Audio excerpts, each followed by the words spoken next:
स्वप्न नगरी मुंबई, एक कभी न रुकने वाला शहर।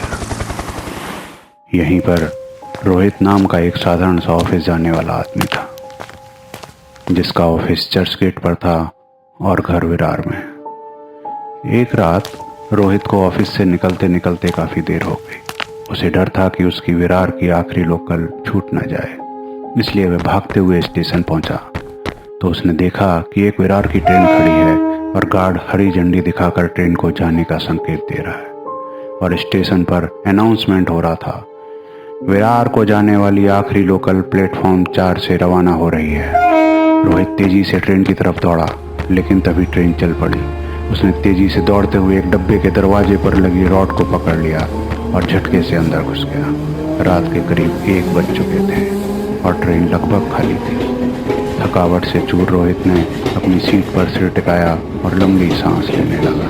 ट्रेन ने मुंबई सेंट्रल स्टेशन पार किया और ट्रेन की खिड़की से आती ठंडी हवा में रोहित को धीरे धीरे नींद आने लगी। अचानक उसकी आंख खुली तो उसने महसूस किया कि कई घंटे बीत चुके हैं। उसने घड़ी देखी तो रात के 3 बज रहे थे। लेकिन जो बात सबसे अजीब थी वो यह कि ट्रेन अब भी चल रही थी और हैरानी की बात यह थी, इतनी देर बाद भी ट्रेन सिर्फ दादर स्टेशन पर ही पहुंची थी, जो कि मुंबई सेंट्रल से सिर्फ 15 मिनट की दूरी पर है। स्टेशन सुनसान था, न कोई यात्री न कोई चहल पहल। उसने खिड़की से बाहर देखा तो पाया अकेला एक गार्ड खड़ा है वहां पर, जो ट्रेन की तरफ पीठ करके खड़ा था।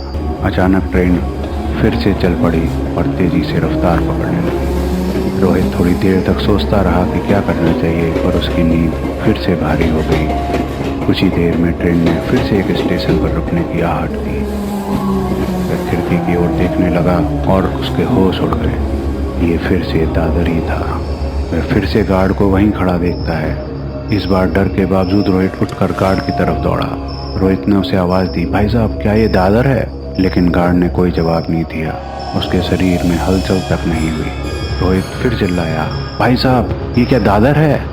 लेकिन गार्ड ने एक बार भी उसकी तरफ मुड़कर नहीं देखा। रोहित उसके पास पहुंचा और जैसे ही उसने उसे छूने की कोशिश की, गार्ड अचानक धुंध में कहीं गायब हो गया। रोहित सन्न रह गया। उसने पीछे मुड़कर देखा, ट्रेन अब भी वहीं खड़ी थी, जैसे उसी का इंतजार कर रही हो। ट्रेन के भीतर झांकते ही उसके दिल की धड़कन रुक गई। गार्ड अब ट्रेन के अंदर था। रोहित को लगा शायद वो नींद में खो गया है। डरते हुए रोहित दौड़ते हुए ट्रेन में चढ़ा। ट्रेन ने फिर से गति पकड़ ली। रोहित ने गार्ड से बात करनी चाहिए और उसकी तरफ बढ़ने लगा। जैसे ही उसने गार्ड को छूने की कोशिश की, गार्ड ने धीरे धीरे अपनी गर्दन को पीछे की ओर घुमाना चालू किया। तभी उसके शरीर से हड्डियों की चरमराहट सुनाई दी, जैसे सूखी लकड़ी की टूटने की आवाज़ हो। देखते देखते उसकी गर्दन पूरी 180 डिग्री घूम गई। उसका चेहरा भयावह था।